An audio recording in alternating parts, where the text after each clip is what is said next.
on book panel by UPSC as an expert for confidential work meetings. There are yet many more achievements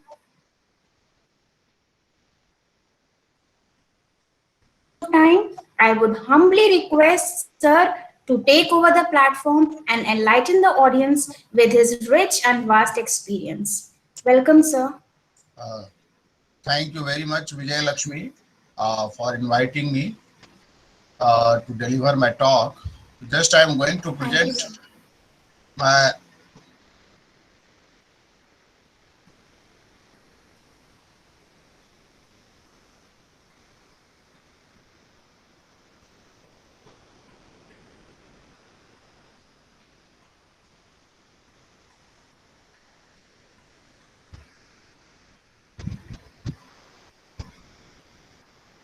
Is it visible to all? Yes, sir, it is visible and voice is also loud and clear. Yeah. Should I extend it on the entire screen or it is okay? Sir, if it is possible, then you can extend to the entire screen also. Is it okay now? Yes, sir. Best. Yes, sir. Okay. Thank you very much, and thank you. First of all, Professor Chauhan sir, who has invited me to deliver talk on this very important topic. Even though there were so many technical topics with me, but Chauhan sir requested me to enlighten you people about the implications of this indispensability of symbiosis between science and universal human values for world peace. Because all of you know that those persons who are involved in wrong practices in this world, they are well educated persons, but in spite of the fact that they are well educated person, but still they are involving in wrong activities. This is because of the lack of symbiosis between science and spirituality. Spirituality, when we call a spirituality, it implies that universal value system or universal human values. This is very important parameters. One line is inscribed on my university, that is Vijnanam Anandam Brahmam. विज्ञान ही आनंद है और आनंद ही ब्रह्म की प्राप्ति होती है. Science gives you pleasure, and once you enjoy the pleasure, that is enjoyment of the God. So this is very important topics, especially when we see one country is fighting with other countries, one leader is fighting with other leaders, one party is fighting with other parties. Everywhere there is problem and problem. There is no dearth of scientists, there is no dearth of doctors, there is no dearth of educationists, there is no dearth of intellectuals. But in spite of the fact that all these things are not having any dearth, but still problem is there. Still peoples are not enjoying peace and happiness. I think almost all of us will agree with me that the end purpose of all of us is to enjoy peace and happiness. Science is there, but we are not enjoying peace and happiness because science may be used either for the betterment of the society or for the destruction of the societies. Just like I would like to give you one example. Suppose we have one knife with us. एक चाकू हमारे पास है. When this knife goes into the hand of a terrorist, it kills the person. If a knife goes into the hand of a doctor, it saves the precious life of human being. Same knife is same, but when it is handled by doctor, it saves the precious life. But if this knife goes into the hand of terrorist, it kills the human being. So knife is nothing but our modern science and technologies. I think you must be fascinated to know that in spite of science being prevalent everywhere, peoples are involving in wrong practices. So we go to the next slide. Implication of my topic, that is indispensability of symbiosis between science and universal human values for world peace. It may also be represented as indispensability of renewable energy and spiritual energy for world peace. Now, energy. We all are from science backgrounds. We know what is the energy. Ability of doing some work is known as energy. Now, spiritual energy. What is a spiritual energy? A spiritual energy is nothing but it is energy of love and compassion. It is energy of empathy. So we will try to elaborate each and every words because that is very important for human being. We see how because of ill feeling of the human being, because of inhuman behavior of human being, entire creatures is disturbed. Ecological balance is disturbed. So we will take up each and every points. We will come across many problems existing in the world and their remedies also, their solution also. And after hearing my lectures, entire lectures, you will come to find real peace and enjoyment. This is my firm belief and this is my conviction that after you hear my entire lectures, you will have that glimpses of peace and happiness in your lives. Now, there is one important words I have coined, that is spiritual entrepreneurs. That means those personalities or those great persons who is filled with spirituality, who is filled with universal human values, those we regard as spiritual entrepreneurs.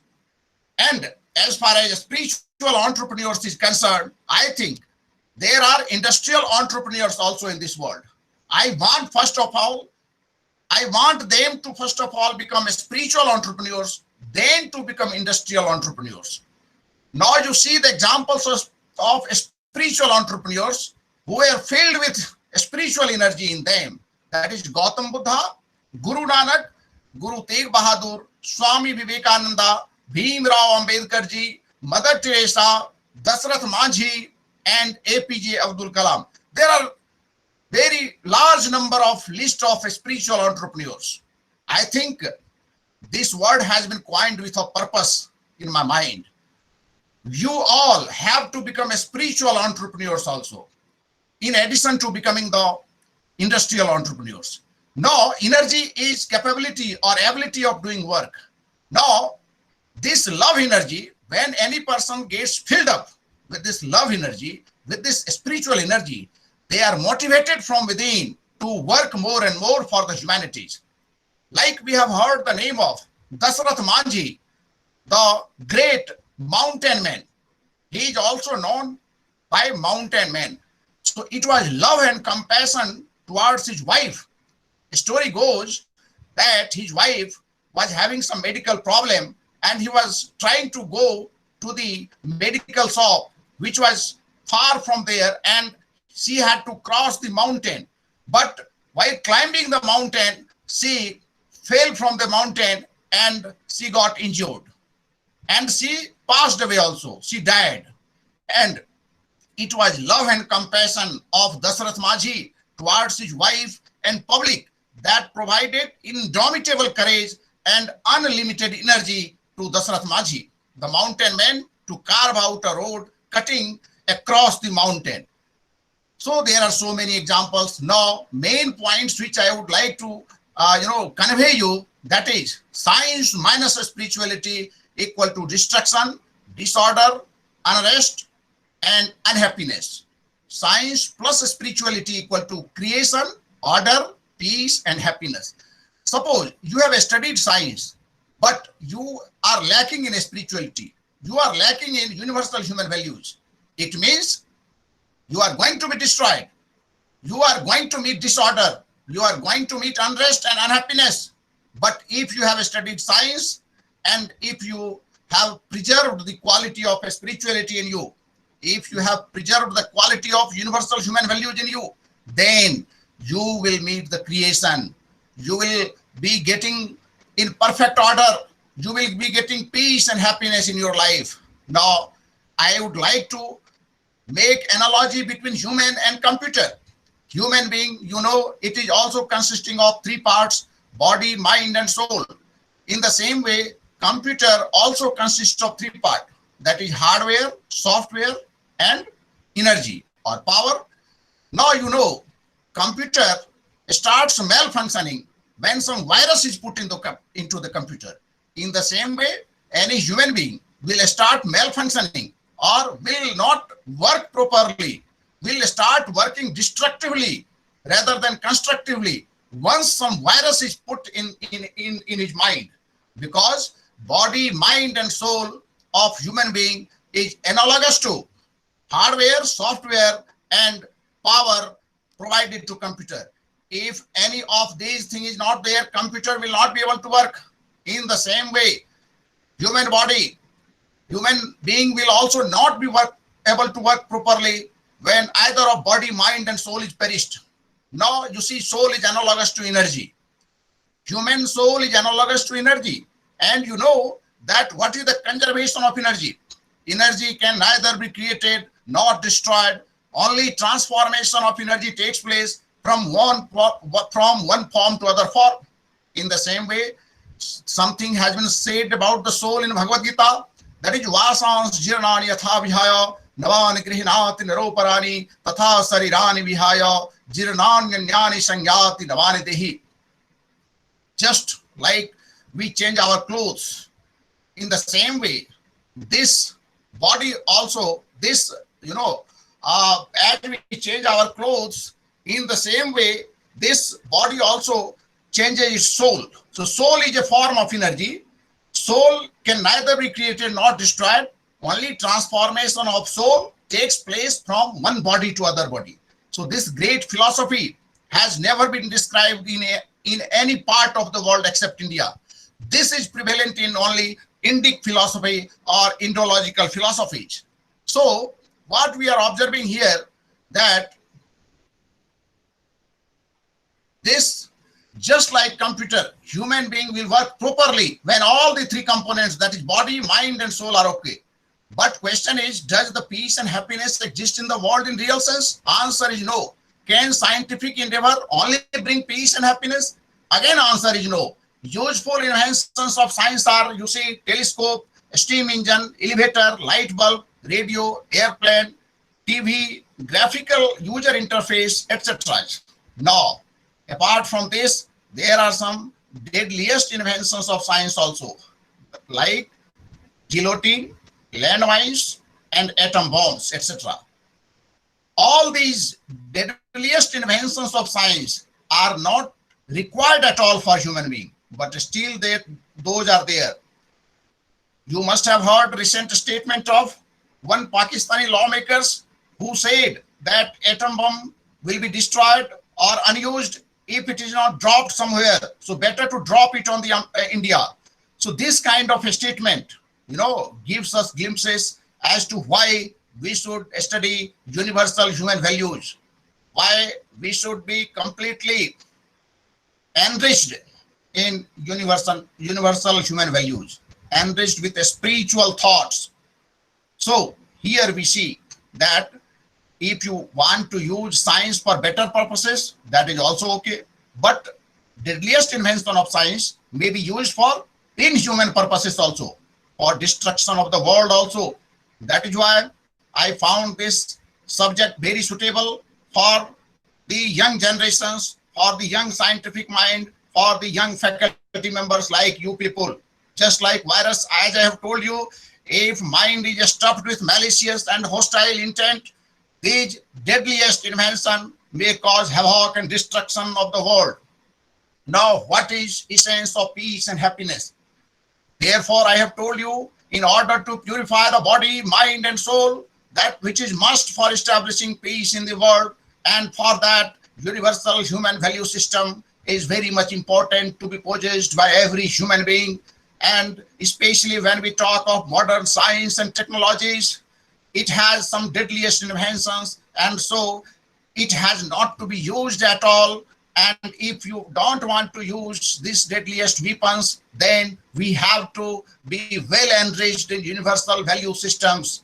Now, we already know that for the survival of human being, we require food, clothes, shelters, and for this or for other essential requirements, we need scientific appliances.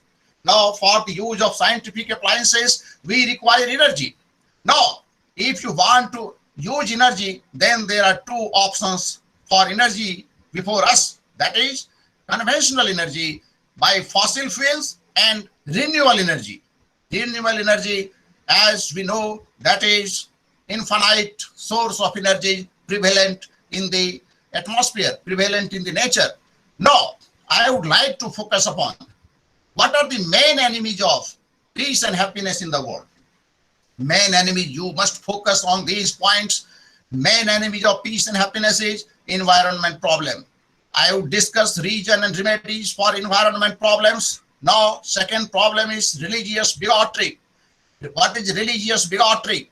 One religion thinks that they are superior to other religion, and this is the greatest problem for world. And this degenerates the peace in the world. So that is why whatever religion we belong to, we must not try to get affiliated with our religion.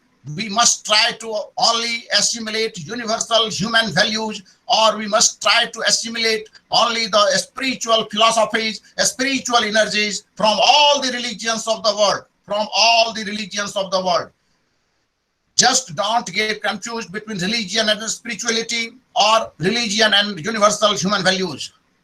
Religion is religion and spirituality is a spirituality. A spirituality or universal human values may be common in many religions, but there are something in almost all religions which need not to be accepted by human being. So better to be irreligious rather than religious. It is my own opinion, and later on, after I deliver my lectures, after I complete my lectures, you can ask questions to me, and I will try to elaborate as to why I am saying that we should be irreligious rather than religious. Of course, we should be spiritual. We should have complete universal value system in us. Now, rivalry among the nations. This is also disturbing the world peace. I have discussed region, and main reason behind all these things is greed and bigotry. Again, bigotry comes, like the rivalry between Israel and Philistines. So they are not only rivalry between two nations, that is due to bigotry also. That has to be taken into mind. No, stress and direction lays among the youth. We have to focus upon the youth of the world, not only youth of the India. And what we are finding that today's youth are under great stress, and they are completely directionless. So this stress and directionlessness is creating great problem among the youth. And you all know that if today's youth will not be provided better spiritual energy, better universal human values, then in the days to come, they will go in the wrong directions, and they may create havoc, or they may become destroyer of this world. So inaction. Now next region is inaction of good people. We know that only 1 or 2% people are wrong in the society, but due to inaction of the good people, they are able to do something wrong in the society. So we good people, 99% good people, are allowing 1% bad people to create havoc in the society. So we have to be well aware of this fact, that we have to be proactive in order to stop all these bad people in the society. Now, remedy of all these maladies is eternal energy. Now, I have named renewable energy as the eternal energy, because as far as conventional energy was concerned, that was based on fossil fuels, that was limited. That was limited, even though that was also, eternal means what? Eternal means that which is not going to be wasted with the time, that which is never going to be exhausted, that which is never going to be perished. So renewable energy is eternal energy. Now, our spiritual energy is also eternal form of universal value system, or eternal form of energy. So these two energies, that is renewable energies and spiritual energies, these are eternal form of energies. We will try to delineate about all these things in the next slide. Now, greatest remedy of all the problem is empathy. I think you must have heard the word empathy. Many of you must be acquainted with this word empathy. It is not sympathy. Empathy is mother of sympathy, because when we say sympathy, it indicates some sort of ego. and vaingloriness from within. But empathy is nothing but replacement of your soul with the soul of the other person. It means that other person is having the same soul what is inside you. So empathy, Hindi word of this empathy is समानुभूति. समानुभूति means अपने जैसा जब हम अनुभूति दूसरों के साथ करते हैं, फिर से मैं बोल रहा हूं, अपने जैसा अनुभूति अगर हम दूसरों के साथ कर रहे हैं तो दैट इज एम्पैथी. अपने दिल से जानिए पराये दिल का हाल. So when the people become empathetic, they no longer create problem in the society. Or once we follow the rule of empathy, once we follow the science of empathy, we become completely happy and we really enjoy peace and happiness in our lives. We will discuss all these things again. Now, environment problem. First of all, I will try to elaborate about environment problem. What is this environmental problem? Then, environmental impact of modern transportation system. Then, global warming repercussions of conventional source of energies. Then, indirect induced cost repercussions, indispensability of renewable energy sources, remedy electric vehicle in place of IC vehicles. Because we know that the first culprit for establishing world peace is environmental problem. We already know about all these things. So in the next slide, we will study all these things. Now, why environmental problem is there? Because of transportation system mostly and industrial proliferation. In industry as well as in transportation system, mostly we use in transportation system internal combustion engine, and which emits a lot of carbon dioxides and which is penetrated in the environment and which creates greenhouse gas problem that we will study just after that. Now, this is conventional source of energy, which is main curse of humanity. Now, as I have told you, that internal combustion engine produces carbon dioxide.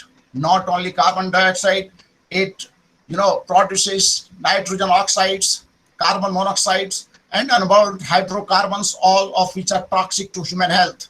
Now we will see how this greenhouse gas emissions, which is emitted from the internal combustion engines or from different industries, that is toxic to health. Due to presence of nitrogen in air, it reacts with oxygen and forms the nitrogen oxides. The most commonly found compound is nitric oxide, and once released into atmosphere, it reacts with oxygen to form nitrogen dioxide. This is later decomposed by sun's ultraviolet radiation back to NO and highly reactive oxygen atoms that attack the membranes of living cells. Thus, we are trying to study how conventional source of energy is very dangerous for humanity, or it is curse of humanity, and it is disturbing the peace and happiness of humankind. So one by one we will try to take up. Then what are the repercussions of air pollution? Now, as I have told you, that nitrogen dioxide is partly responsible for smog. It also creates with atmospheric water. It also reacts with atmospheric water to form nitric acid, which gets diluted in rain. This phenomenon is referred to as acid rain and is responsible for the destruction of forests in the industrialized country. Acid rain also contributes to the defilement and degradation of historical monuments made of marble. As we know that the main reason behind the defacement and defilement of wonders of the world, that is Taj Mahal, is nothing but acid rain itself. Acid rain also causes acidification of lakes, streams, and soils, resulting in killing of wildlife, aquatic plants, and animals. In addition to that, it causes health problems such as respiratory issues and burning sensation in skin and eyes. I think many of you may not be aware of all these disadvantages of using conventional source of energies, Now, in the absence of sufficient oxygen, incomplete combustion of hydrocarbons causes the formation of carbon monoxide, which is poisonous for human and animal beings. Once carbon monoxide reaches the blood cells, it fixes to the hemoglobin in place of oxygen, thus diminishing the quantity of oxygen that reaches the organs and reducing the physical and mental ability of affected living beings. Dizziness is the first symptom of carbon monoxide poisoning, which can rapidly lead to death. Carbon monoxide binds more strongly to hemoglobin than oxygen. The bonds are so strong that normal body functions cannot break them. So these are the repercussions of the air pollutions, and we must know all the repercussions of air pollutions, because unless and until we know the bad repercussions of air pollution, we cannot think of renewable energies, or we cannot think of this eternal energy human value system as an energy. So what we see that hydrocarbons present in the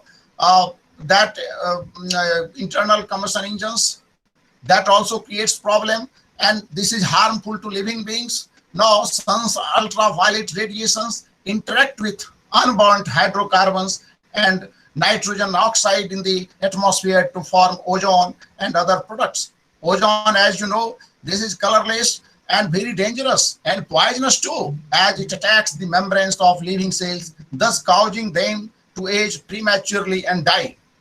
Especially toddlers and old peoples are getting affected by ozones, and especially the asthmatic human suffer greatly from exposure to high ozone concentrations. Impurities in fuel result in the emission of pollutants. The major impurity is sulfur, which is mostly found in diesel and jet fuel, and also in gasoline and natural gas. The combustion of sulfur with oxygen releases sulfur oxides.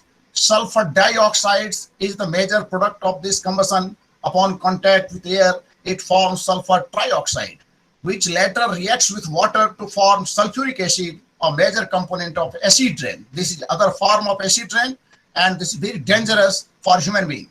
Petroleum companies add chemical compounds such as tetraethyl lead, often referred to simply as lead, to their fuel for better engine performance and its life. But this combustion, the combustion of this chemical releases lead metal, which is responsible for a neurological disorder called saturnism. Its use is now banned in almost all developed countries, and it has been replaced by some other chemicals. So in order to improve the performance, we are trying to mix up something which is very dangerous for the health. So altogether, a lot of disadvantages there for using this conventional source of energy. Now, as we know that carbon dioxide, if naturally produced without too much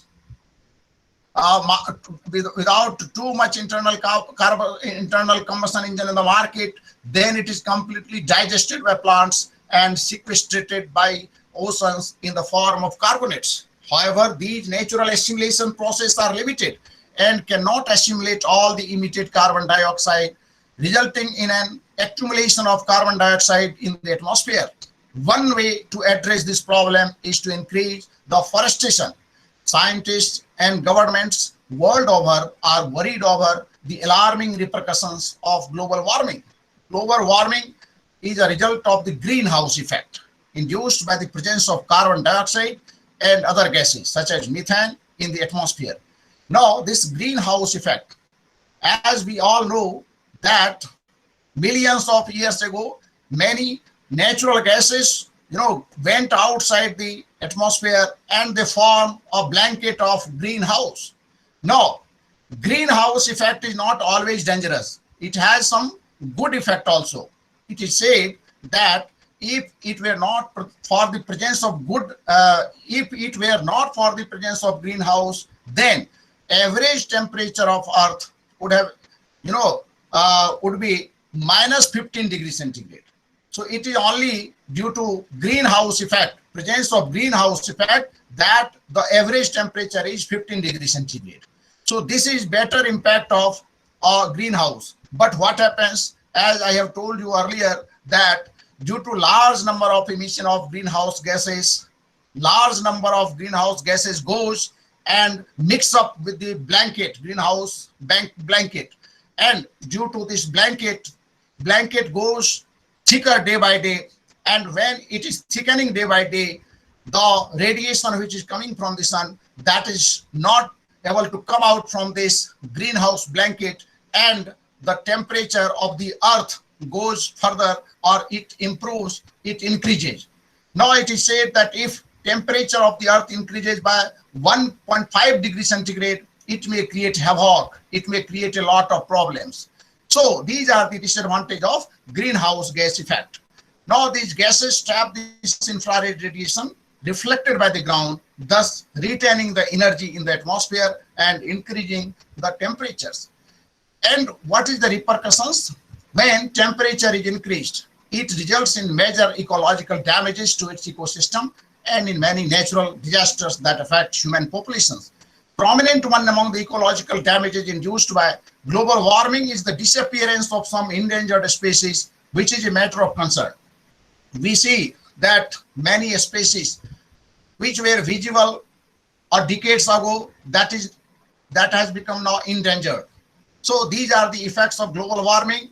And due to global warming, meteorological phenomena such as El Nino occurs from time to time, and which disturbs the South Pacific region and regularly causes tornadoes, inundations, and dryness. The melting of polar ice caps, another major result of global warming, raises the sea level and can cause the permanent inundation of coastal regions. Now, although difficult to estimate the costs associated with these problems, but they are huge and indirect, and maybe financial, human, or both. Now, costs induced by pollution include, but are not limited to, health expenses, the cost of replanting forests devastated by acid rain, and the cost of cleaning and fixing monuments corroded by acid rain.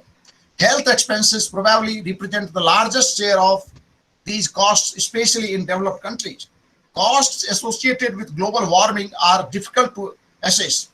They may include the cost of the damages caused by hurricane, lost crops due to dryness, damaged properties due to floods and drought, and subsequent international aid to relieve the affected population. Now, most of the petroleum producing countries is not the largest petroleum consuming country. Like we all know that most of the petroleum is produced by Middle East countries, but they are not the largest consumers. Now, what happens? That is being consumed by other countries like North America, Europe, and Asia Pacific. So as a result, consumers have to import their oil and depend on the producing countries. This issue is particularly sensitive in the Middle East, where political turmoil affected the oil delivery to Western countries in 1973 and 1977. The Gulf War, Iran-Iraq War, and the constant surveillance of the area by the United States and allied forces come at a cost that is both human and financial. So this kind of problem, Middle East problem, because of large amount of oil present in Middle East, all the countries are making a lot of rivalry among them, and sometimes it culminates in the form of a war also. So what we are observing, that these fossil fuels, this is not only dangerous for environment, but it is dangerous for human lives also, because whenever any war takes place, it takes a heavy toll of life. So these are negative aspects of conventional source of energy. Now renewable energy, that is the greatest remedy, and I have already studied the effect of greenhouse gas emissions.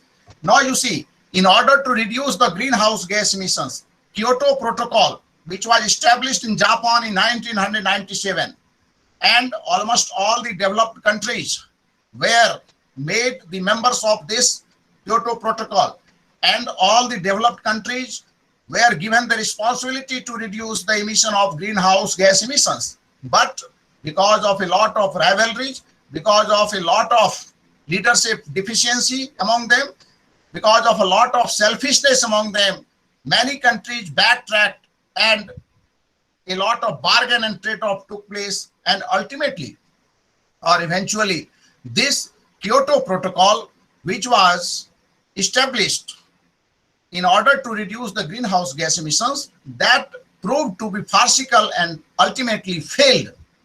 And still thereafter Doha Act came into picture, and then Paris Agreement took place. But all these are agreement only. It all is going to be proved farcical, and and no headway is there in these protocols. Now, what is the remedy? Renewable energy. Now, every country have joined their hands to produce more and more renewable energy. Renewable energy is derived from natural processes that are replenished constantly in its various form. It primarily derives its energy directly from the sun or from heat generated deep within the earth. And it also includes electricity and heat generated from solar, wind, ocean, hydropower, biomass, geothermal resources, and biofuels, and hydrogen derived from renewable sources. Now, after these slides, we will study the inhuman activities of human being. Due to insatiable human greeds, human being is creating havoc on all the creatures of the world, on the ecological balance. So all these are due to insatiable human greeds. So we will try to focus point by point. Now, due to this insatiable human greed, what we are finding that forest cover is fast dwindling, posing a great threat to survival of wildlife. Illegal trade in wildlife products like trafficking of parts and organs of rare wildlife species is eroding Earth's precious biodiversity, robbing us of our natural heritage and pushing whole species towards extinction. Illegal trade of wildlife products including mongoose hair, snake skins, rhino horn, tiger and leopard claws, elephant tusks for ivory, etc., which are having international market, is on run with impunity. People should understand the damage this illicit business is doing to our environment, economies, communities, and security. We must change our habits and behavior so that demand for wildlife product fails. So you see how much inhumanity has developed in human being, that they are destroying the wildlife products. They are destroying the flora and fauna of this world completely. So we have to focus on all these things. At many places, there is excessive population of nilgai in India due to excessive killing of predators like tigers and lions, and hence invites the ecological entropy, ecological disturbance, and thereby disturbing the balance of the nature. India is the second largest country of the world in illegal trade of wildlife. Killing, hunting, and smuggling are continued in India in spite of existing Wildlife Protection Act. You see, there is Wildlife Protection Act, but that is not being implemented because of different appeasement policies of the governments, also because of indiscipline prevalent in the human being. And so what is the need of the hour? That stress should be laid upon the cooperation of all countries for protection of wildlife through coordination by United Nations organizations, and also enforcing stringent laws for severe action against the culprits involved in killing and illegal trade of wild animals. There must be emphasis on safeguarding the wildlife for future generation with zero tolerance for the illegal trade. Now, what are the steps that must be implemented for sustaining perfect ecological balance? So we all need to work with perfect or full dedication for the protection of wildlife, which includes protection of forest land and trees as well. There must be youth sensitization program undertaken by government, NGOs, and social activists, so as to how the so as to we could minimize the illegal trade in wildlife, because illegal trade in wildlife affects the ecological cycle from microbiology to tiger preservation. Ecology is something which is inherited from the nature, and interference in it is disturbing the cycle of nature. There are many provisions in the laws of the land to conserve and protect the wildlife, and it is the duty of all of us to abide by the law. Different steps which must be taken by the government and by the social activists, by the NGOs, in order to preserve the ecological balance. Otherwise, lot of problems will occur, like indiscriminate industrial revolution is also one of the main causes for imbalance in the natures. What I find that consumerism is going to be increased day by day. We people have no control over our greed. So unless and until we regulate our greed, we will go for heavy consumerism, and we all are responsible for this. If we will promote the consumerism, then industry will be increased, and if industry will be increased, then it will create the imbalance in the natures. Because what happens when heavy industrializations will be there, then there is no way out but to cut the trees. And by cutting the trees, the greenhouse effect will be pronounced. Global warming will take place, melting of glaciers and heavy rainfall, and at the same time, severe drought may take place. Good and conducive environment is required in the world to lead a better life. Sustainable development of the environment is required along with the economic development. Ozone layer is depleting day by day due to greenhouse gas, which is threat to the next generation. People should think over and be cautious for mental and spiritual upliftment for themselves and for society as well.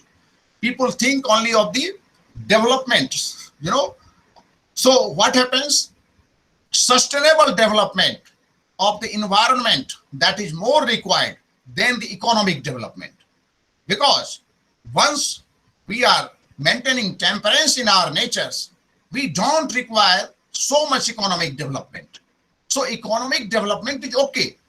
It must be there, but it not be at the cost of the sustainable development of the environment. So we should be very cautious.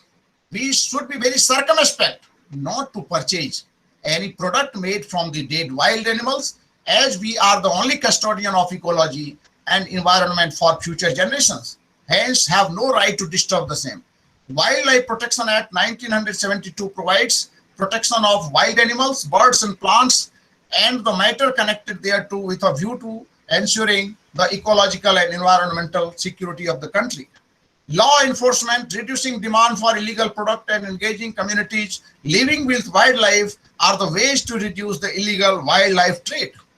Government should lay stress on creating awareness program for protection of wildlife along the tightening and enforcement of legislation and huge penalties for illegal trade of wildlife.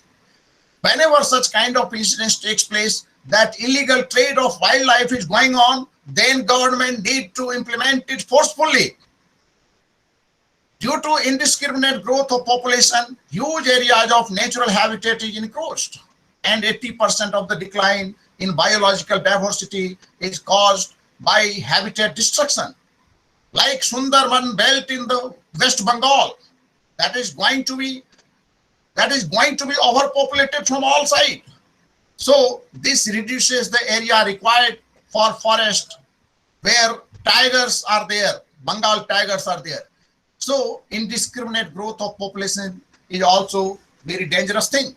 Invaluable lessons well delineated in Indic epics may be leveraged to control the insatiable greed of human being, and thereby ecological balance may be re-established.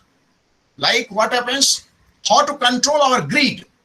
So for that, universal human value system is there. And for universal human value system or for spiritual value systems, there are many Indological epics which illustrates about how to control our greed. Like there is one verses in Bhagavad Gita which says, when astit pragyasya ka bhasa samadhi astasya kesva asthit deh kim prabhaset kimasi brajet kim. So Krishna, when asked by Arjun, Lord, you tell me what is the identification of God realized soul. Then Krishna says that those persons, if for their enjoyment, external source is not responsible, or if a person derives enjoyment and peace and happiness in their lives just by internal sources, those may be supposed to have had the darshan of God, or those soul may be said to have realized the concept of the God. So those souls are God realized souls for which external source is not responsible for their peace and happiness. आत्मन्येवात्मना तुष्टः अस्तित्व प्रज्ञस्त दोच्यते. जो अपने आत्मा से ही आत्मा में संतुष्ट रहता है, ऐसा जो व्यक्ति है, उसी व्यक्ति को हम अस्तित्व प्रज्ञ कहेंगे, उसी व्यक्ति को हम गॉड रियलाइज्ड सोल कहेंगे.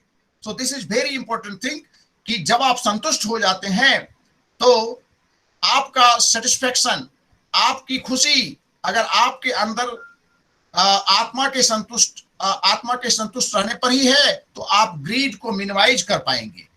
Now what are the roles of universal human values for mitigating environmental hazards? Now we will come to this. As I have already told you that population hazard is the greatest enemy of environment and ecology. Lesser the population, better will be the health prospects of planet. If environment is to be protected, then sufficient amount of flora and fauna is required, not the indiscriminate human populations. This is very important thing, that if we want perfect flora and fauna, if we want perfect peace and happiness, then we require sufficient amount of flora and fauna, not the indiscriminate human population. You see the word, indiscriminate human populations. Those human populations who does not have any good direction, they are indiscriminate. So indiscriminate human population will do something destructive for the environment. They will not do anything constructive for the environment. So this is very important thing. Now, Indic philosophies or Indological philosophies speaks volume about the transcendental form of knowledge, which is antithesis to large population growth. Now you see, in our Indological principles, whoever great personalities we came across, they did anything for the sake of the humanities. So they did not do anything for selfish interests.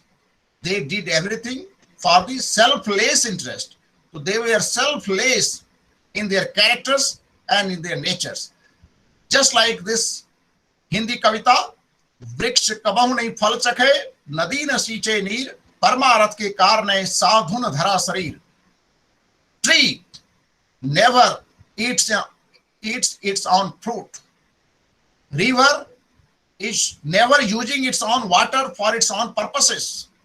They are producing water for the benefits of the entire humanity and for the benefits of the entire creatures of the world. In the same way, great personalities like Sadhu and Mahatma in the olden days, they used to do anything for the sake of the society. They did not have any vested interest from their within. Once the person does not have any vested interest from their within, then they don't want to procreate, they don't want to enlarge their own family. Entire world is working as their own family. Vasudhaiva Kutumbakam. We all are aware of this important shlokas, important verses. Vasudhaiva Kutumbakam. This has been written by Chanakya. Chanakya says that Ayam nijah paro veti ganana laguchetsam udar chartaram tu vasudhaiva kutumbakam. यह अपना है वह पराया है. ऐसा नीच व्यक्ति क्या करते हैं, उदार व्यक्ति के लिए तो पूरा दुनिया ही एक परिवार के समान होता है.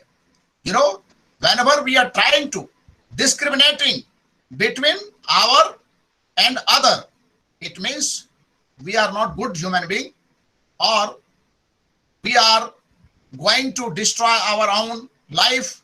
So great person never discriminates between what is their own and what is not. Entire world is like their own family. Once this kind of universal human thoughts or universal human values is developed inside us, we will not try to increase the populations further, because we understand the entire population just like our family. We take some examples like APJ Abdul Kalam. They did not have their own family. He did not have their own family. Swami Vivekananda, he did not have his own family. And these days also there are so many great personalities like Anna Hazare. He does not have any of his own family. Like many political leaders are also, he or she does not have their own family. So what happens for such kind of persons? Entire world is like their own family. And so if we all have this kind of magnanimous thought from within, then population will be automatically controlled. Now, in Bhagavad Gita, there is very important verses which when followed in letter and spirit, then it will do a great benefit to the environment as a whole, because this verses gives you glimpses about how to protect the environment. As it goes, annad bhavanti bhutani parjanya tanra sambhava yagyad bhavati parjanyo yagye karam samudbhava. So this is very important verses. So what is the implication of this? That evolution of every creature is by grain or food. We all know that evolution of every creature is by grain or food. We all are dependent upon food. Now, how does the food is grown? Food is grown because of rain. And how is the rain produced? Rain is produced because of yajna. Yajna does not mean the yajna what we see in the societies today. It has nothing to do with hypocrisy. Yajna means sacrifice. Yajna means donation. Yajna means contribution to the societies. Yajna means righteous work. Yajna means dharma. Yajna means spiritual work. Yajna means universal human values. So, you see how rain is directly related with yajna. Unless and until we do or we perform holy deeds, we perform righteous work, yajna will not be done, and then rain will not be there, and then food will not be grown, and then we all be starving. So you go, and again when we backtrack, we understand the true implication of these verses. So in order to preserve this climate, in order to preserve this ecological balance, we have to perform righteous work, we have to perform the holy deeds. So how important this verse is for controlling the environment. Now, at one place, Krishna says that unscrupulous desire, lust, anger, and greed are the gateway to hell, and hence must be jettisoned. You see this. Trividhang narkasyedang dwarang nasunam atmana kamaha krodhas tatha lobha tasmat etat trentijet. So these three things, desire, anger, and greed, are the greatest enemy of human being, are the greatest gateway to the hell, and hence this must be jettisoned. काम, क्रोध और लोभ को छोड़ देनी चाहिए. And as I have seen in our previous slide, that due to these three vices, काम, क्रोध, and lobh, environmental degradation took place, ecological balance was disturbed by humanities. So if we want ecological balance, if we want perfect peace and happiness in the world, then we have to be free from calm, crodh, and loath. We have to be free from desire or lust, anger, and griefs. In our next slides, we will understand as to how to control this desire, how to control anger, how to control greed. All these things are given, already given. We will try to, enlarge it in our further slides. No, there is one important verses that is also having every control mechanism of environment.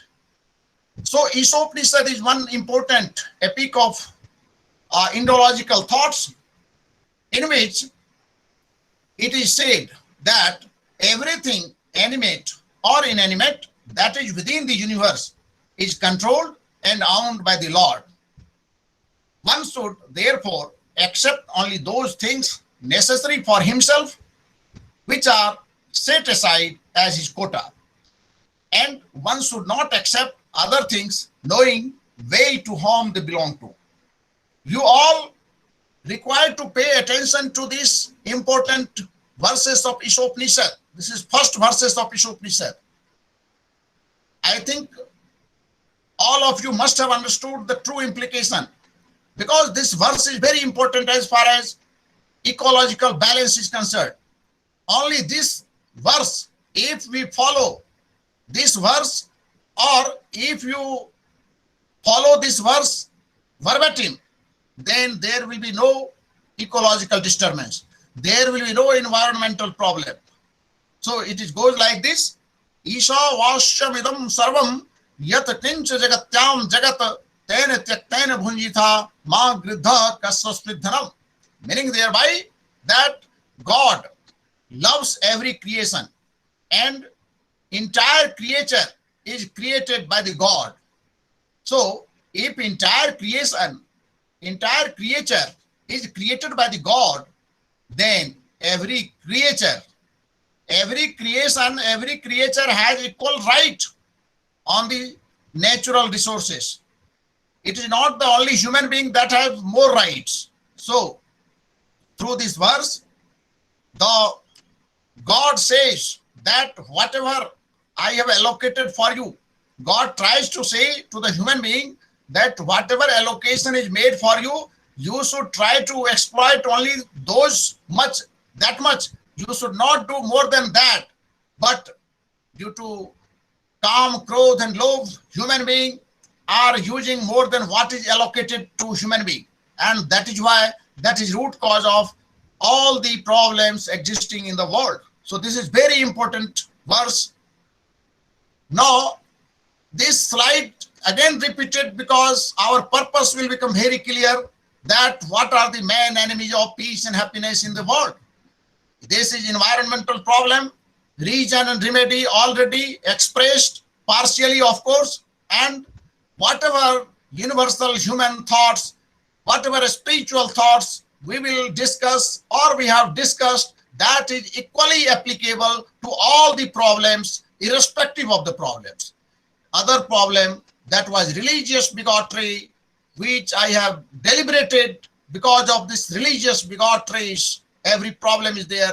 Rivalry among nations, this is also because of that. Stress and directionless among youth. We will come to some of the points. Again, inaction of good peoples, remedy of all maladies is eternal form of universal value system. I have already told you, remedy of all the problem is empathy, and empathy is nothing but this is eternal form of universal value system. So we will take one by one, and we will try to understand the implications of all the verses, all the universal human values, and which, when harnessed, we will get perfect peace and harmony in our lives. After practicing all these things in our lives, we will be able to perform in a better way. Now, what are the roles of universal values in fighting greed and bigotry? So first of all, I remember Swami Vivekananda in Parliament of Religion at Chicago in 1893. He delivered his famous lecture at Chicago on 9/11, on the same date when Twin Tower was demolished by the terrorist elements. So what Swami Vivekananda said in Chicago, that is very important. He said, sectarianism, bigotry, and its horrible descendant, the fanaticism, has long possessed this beautiful earth, and if it were not for these demonic forces, human civilizations would have been far more advanced than it is now. So Swami Vivekananda laid stress on the sectarianism and bigotries, which took a heavy toll, and he delivered his famous lecture on 9/11. So we must remember the implication of what Swami Vivekananda said. Now, how to control bigotry, that is important question. And remedy empathy, rivalry among nations, as I've seen the recent war between Israel and Philistines. So greed and bigotry, these two are the main reasons behind the war between Israel and Philistines. So we all must understand the real culprit behind all these wars are lack of human values, lack of spirituality, and all the countries are having a great amount of greed and bigotry, and that keeps on the fighting between many countries going on, that is going on unabated. So we all need to be cautious and circumspect about all these things.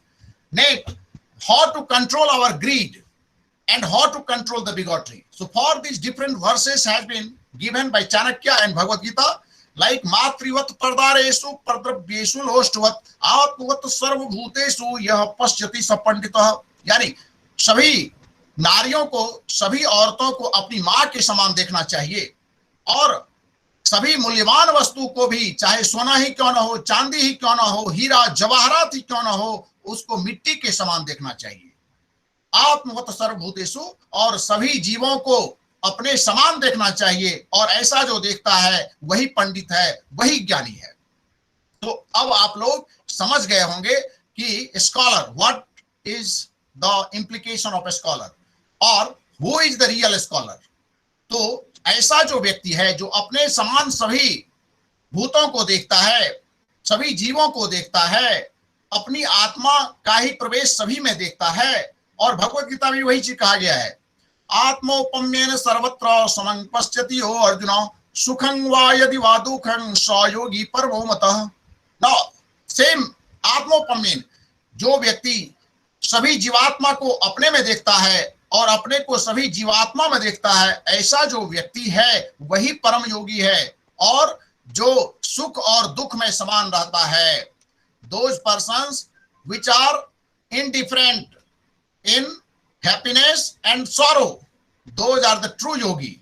Now other one is karmanyevadhikaraste ma phaleshu kadachana ma karma phal heturhuma te sango vastu akarmani. This is very important, that we all are doing our work, so we must be affiliated with our work only. We must be conscious with our work only. We should not think about the result, because the moment we think about the result, our mind get deviated from the original path. And most important thing is ma karma phal hetur bhuma te sango vastu karmani. Let not the attachment be the cause of your inaction. Many times we are committing blunder in the society. We are committing a great blunder because we get associated with this attachment. Attachment means religious attachment may be there. This relational attachment may be there. Suppose if our parents are wrong, then we have not to support them. If our teachers are wrong, still we have not to support them. If our religious texts are wrong, if our religion teaches us something, we have not to be attached with that. So we have to have courage of conviction to oppose something which teaches us wrong thing. So, and you must have heard that sa vidya va vimuktaye, education is only fruitful. Education is only fruitful that makes us, that liberates us. Or if we are liberated soul, then we will not be following anything indiscriminately. we will apply our wisdom before following something.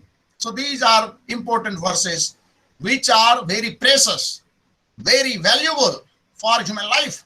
Now, in this context, we remember Rabindranath Tagore, who said, where the head is held high, knowledge is free, society is not divided by narrow domestic walls. These are the very important things. So how can we keep our head high?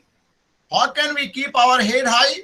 Unless and until we are free from selfishness, we cannot make our head held high. No, where knowledge is free. You see, nowadays, many students have to face a lot of problems for knowledge. Knowledge is not free. Many in Delhi University, you must have heard this because this came in news, that one shop was there where photo state of foreign books was on larger scale. So those foreign books, filed some complaint against that shop. And so photo state was banned. So this was only because knowledge was not free. So what is my exhortations? What is my invoking to the world leaders and all the intellectuals of the world, that by somehow or the other, we should all try to make this knowledge free. Unless and until knowledge will be free, society will not be improved, or universal human values will have no meaning. So, other one is, society is not divided by narrow domestic walls. Again, why society is divided by narrow domestic walls? Because we are attached. We are not detached because of our attachment with something which is wrong thing. So we have to be detached. Even though we live in a family, we will support our family only when they are doing righteous thing. When they are wrong, when they are right. If they are wrong, then I will not support my family also. If my religious people is doing wrong, I will not support our religious people on the religious line. So these things are happening. Anything bad is happening in the society because of attachment. Once you attach with anything, you are provoked from within to do wrong. You are instigated from within to do something wrong. Now, Gyan, as far as knowledge is concerned, there is one important verses. Shreyam drabhyat yagyat gyan yagya parantapa sarvam karma kilang parthe gyane parisamapyati. Bhagavad Gita says that whatever form of contribution there may be contributions of wealth, there may be contributions or donation of gold or any other metals, valuable metals, but out of all those contribution of jnana, contribution of knowledge is most important contribution. So this is very important thing. Meaning entire Bhagavad Gita is focusing on the importance of a spiritual knowledge, on the universal human values, because unless and until universal human values will be part and parcel of our lives, we cannot do anything good for the society. Now, nahi jnanena sadrisam pavitram vidyate, because there is nothing as sacred as knowledge in this world. ज्ञान के समान पवित्र करने वाला इस दुनिया में दूसरा कुछ भी नहीं है. We must remember these very things. Now, stress and directionlessness among the youth. This is very important thing. If you want to do something for the society, then youth has to play a very pivotal role. And Swami Vivekananda talked a lot about the youth, and he said, youth is a fleeting phenomenon. Youth has to be well aware of all the happenings around them. And he even said, most of the person die without being born. बहुत सारे आदमी जन्म लिए बिना ही मर जाते हैं. And according to Vivekananda, according to Swami Vivekananda, the date of birth of any human being must be counted from that time onward, when he or she comes to know about the real purpose of their lives. And what is the real purpose of our lives? Our real purpose is to enjoy peace and happiness ourselves and let other also enjoy peace and happiness. And that will only be done with the help of embodying the universal human values. So this verses is taken from the Bhagavad Gita's universal human values for leadership build-up and concept of a spiritual entrepreneurship, on which I have deliberated earlier also. So Krishna says to Arjun what kind of leadership quality one should possess in the society so that it will give benefit to the societies. Just by being leader and doing nothing like leader, society will be destroyed.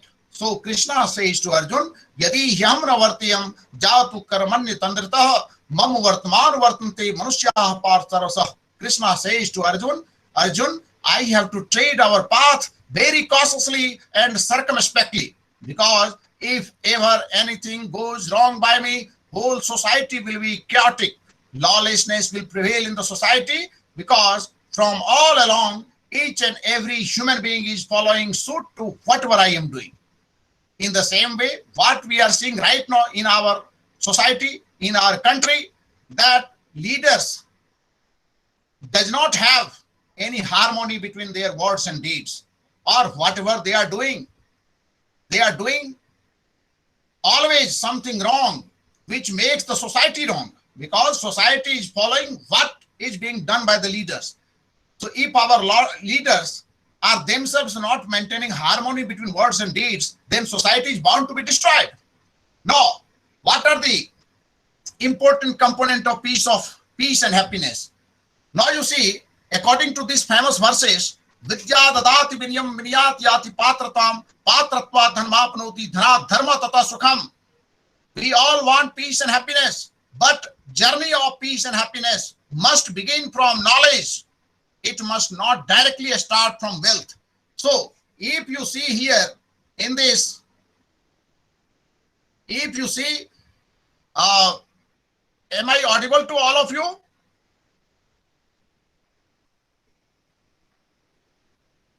Am I audible to all of you? Are you hearing me? Yes, sir. Yes, sir. Yes, sir, you are audible. Yes, sir. Continue. ठीक है। ऐसा ना हो कि हम बोलते बोलते पता चला कि बीच में तो गायब हो गए। आजकल नेटवर्क में सब प्रॉब्लम होता है। डायरेक्ट में जब हम लोग बोलते रहते हैं तो वहां आनंद भी आता है, सभी का चेहरा भी दिखाई देता है ना।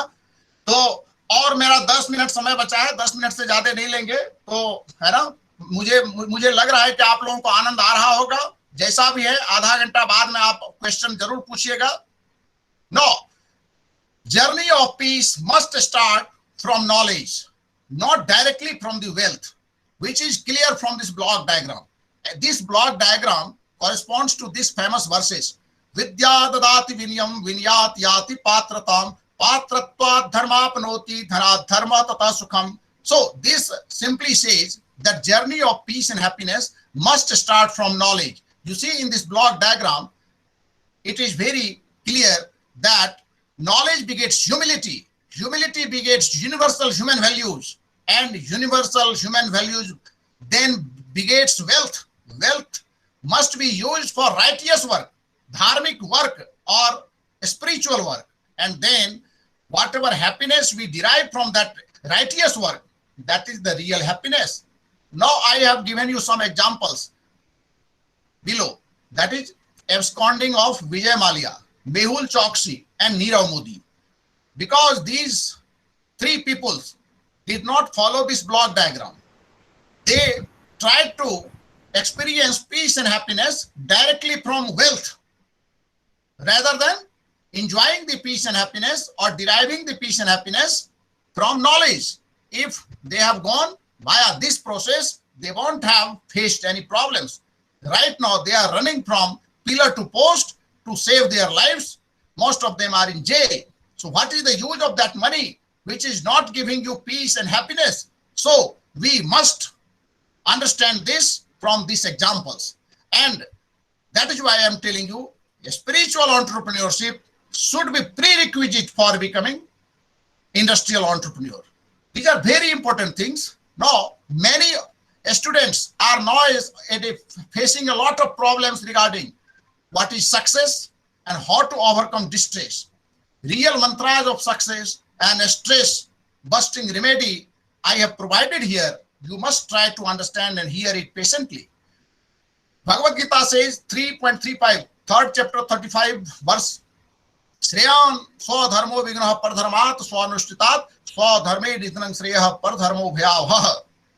It is far better to perform one's own naturally prescribed duty, though tinged with faults, than to perform another's prescribed duty, though perfectly. In fact, it is preferable to die in the discharge of one's own duty than to follow the path of another, which is fraught with danger. Shreyam swadharmo vignah pardharmat swanushtitat swabhavaniyatam karma kuranna apruti kilvisam. Meaning thereby, swabhavaniyatam. Because every human being, every student has been provided by the God their own natures. So they should not compare their own traits of mind, their own natures with that of the other human being, with that of the other students. So whatever nature God has provided, whatever natural attributes God has provided in them, they should go according to that attributes and they will become successful. Success does not imply, success should never be seen in terms of earning money. Because we have given some examples of Vijay Mallya, Mehul Chokshi and Nirav Modi. They were billionaire, but they are running from pillar to post. So what is use of that money? So we have to have universal human value system in ourselves. We must be completely invigorated by the universal human values. We must always embody, we must always assimilate universal human value system in our natures, in our soul, and that will be the best form of success. Now again, we are continuing the success implication from the slide. Stress and directionless among youth. That is the main reasons. How to overcome distress, how to overcome all these things. So real mantras is given. Sahajam karam kaunteya sadosvam apinate sarvarambhaye doshena dhume nag nirivabrata. सहजता से जो काम करने में अच्छा आपको लगता है, जैसे किसी को फिजिक्स पढ़ने में अच्छा लगता है तो फिजिक्स ले, किसी को इंजीनियरिंग पढ़ने में अच्छा लगता है इंजीनियरिंग ले, किसी को लिटरेचर पढ़ने में अच्छा लगता है तो लिटरेचर ले. यानी सहजता से, naturally you should try to understand your natural tendencies, natural liking. According to your natural liking, if you proceed and if you follow this spiritual energy, empathetic energy, you are bound to get success. Now, what is yoga and who is real yogi? Krishna asks, Arjuna asks, what is real yogi? Who is real yogi? So Krishna says, yoga karmasu kausalam. The art of working skillfully is yoga. So if any student, if any teacher is working skillfully in their field, so they are truly yogic person. There is no gainsaying, there is no exaggeration in this fact. Now, yogastha kurkarmani sangam tekva dhananja siddhaye siddhyo samo bhutva samatvam yoguchyati. Anasrita karam karyam karam karotya sa sannyasi cha yogi cha na niragna chakriya. So, if you are maintaining samatva, that means in happiness or sorrow, if you are not disturbed, then you are true yogi. If you are steadfast in the performance of your duty, you have abandoned attachment to success and failure. Such equanimity of mind is called the yoga. One who is not attached to the fruits of his work, one who works as he is obligated in the renounced order of life, is true yoga, true yogic or true mystic person. Not the one who lights no fire and performs no duty. Now, this last verses has been taken from Bhagavad Gita, and these verses, how to control anger of the mind, how to control mind and how to control anger, this has been given in the autobiography of Mahatma Gandhi also. These two verses, 2.62 and 2.63, this has been taken from Bhagavad Gita, and this is there in the autobiography of Mahatma Gandhi. So Mahatma Gandhi has included these two slokas.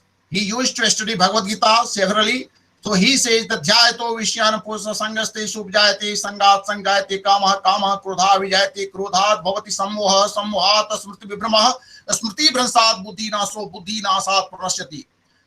Meaning thereby, I have also formed one block diagram from these verses. You see, while contemplating the objects of the senses, a person develops attachment for them, and attachment breeds lust or desire. Lust breeds anger. From anger comes the delusion. From delusion of mind comes the loss of memory. From loss of memory, the destruction of discrimination. And from destruction of discrimination, he or she perishes. You see, in terms of block diagram, that contemplation of the objects of senses leads to attachment, and attachment breeds the lust or desire. Lust or desire provides anger, and anger creates the state of delusion. A state of delusion creates the loss of memory. Loss of memory creates destruction of discrimination. This is a very important thing. Destruction of discrimination. When we lose our wisdom to discriminate what is wrong and what is right, and ultimately, eventually, this leads to downfall, or one take extreme step.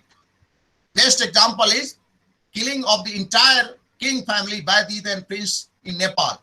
I think 2 decades ago, this incident took place in Nepal, where prince killed the entire family because he was having lust of something which their family did not want, and eventually, not following this Bhagavad Gita verses, he killed the entire family. So if one follows these verses in toto, in practicality, nobody will be feeling anger anytime. Nobody will be irascible, or one can control their mind completely.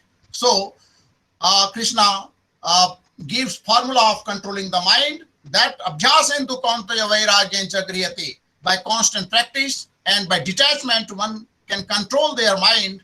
And last, I think this is how to end the tug of war.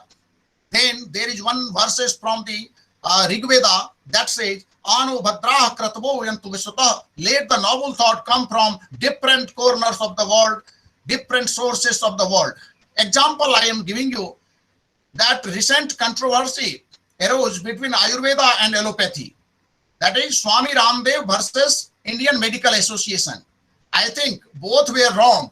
Swami Ramdev should have also appreciated Indian medical associations, or should have appreciated allopathy. That is, this quarrelsome atmosphere between Ayurveda and allopathy should never have occurred, because our Veda says that we have to accept something good or virtuous thing from different corners of the world. So Ayurveda is also very essential. Allopathy is also very essential. So we should try to embody integrated school of thoughts, rather than we should be discriminative in nature. So this quarrel should not be there. Indian Medical Association must appreciate Ramdev, and Ramdev also must appreciate this allopathic system, and then this kind of tug of war may never take place. Now Gandhi's talisman, we all know, this is available in every books, that whenever you want to take any step in your life, try to remember the face of the poorest of the poor persons in your life, and see whether the step you are going to contemplate is going to do some benefit for that poorest of the poor or not. If your answer is no, then stop. If your answer is yes, go ahead. So I think good people in action. Now this is the last, I think, Samar's good people's in action also creates a lots of problem for the society. So Ramdhari Singh Dinkar has said, summer शेष है नहीं पाप का, भागी केवल व्याध, जो तटस्थ हैं समय लिखेगा उनका भी अपराध. So with this last poem of Ramdhari Singh Dinkar, who says that if you think something is right, then we have not to be silent spectator. We have to support the virtuous thing. We have to support the righteous person. We have to support good school of thoughts. Otherwise, whole society will be undemocratic. Society will be destroyed. So this is very important. And this is my last slide, my favorite verses. And that is, Prakrite kriyamanani gune karmani sarvasah ahankar vimudhatma kartahamiti manyate. Many times we come across many persons who always pontificating about their own achievement.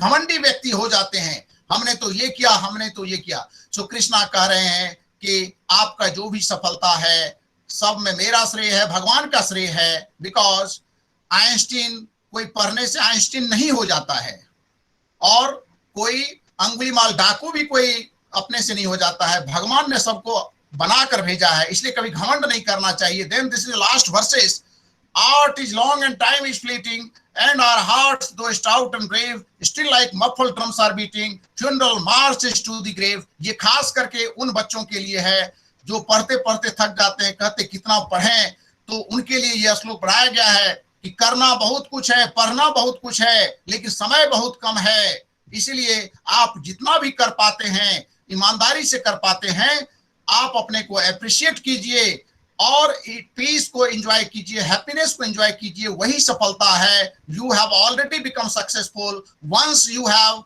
Come to embody and assimilate all these universal all these universal school thoughts, all this UHV, universal human value system in you, then you are successful person. So thank you very much. Thank you very much for hearing with a great patience. Thank you very much. Thank you so much, sir, for such a wonderful presentation. I feel today my words would be lacking to give you a gratitude towards this presentation, the various highlights that you depicted. So now over to my participants. It's your time now. If you have any question, any query related to this, you are free to ask. Come on.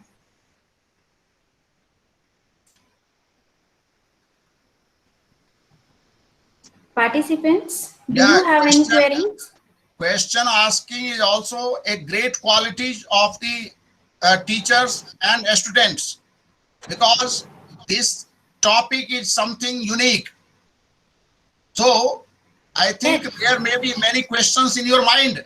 Try to ask a few questions. You are welcome.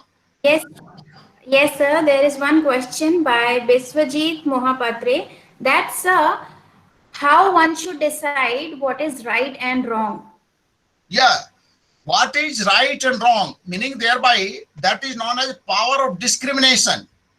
Each person is destined with some wisdom in them. So applying those wisdoms, one can understand what is wrong and right. Like if somebody asks you to kill other person, then it is obvious that killing other person is not good, not right, so we will not be killing other person. If some person says you follow your religion, but if our religion asks to kill any person, then we will not follow that religion. Suppose if our parents ask that, oh, I am going to fight with other persons, come and help me. So why would I help if my parents is wrong? So this is known as power of discrimination. What is wrong and right? I think 99.9% persons comes to understand it naturally what is wrong and right.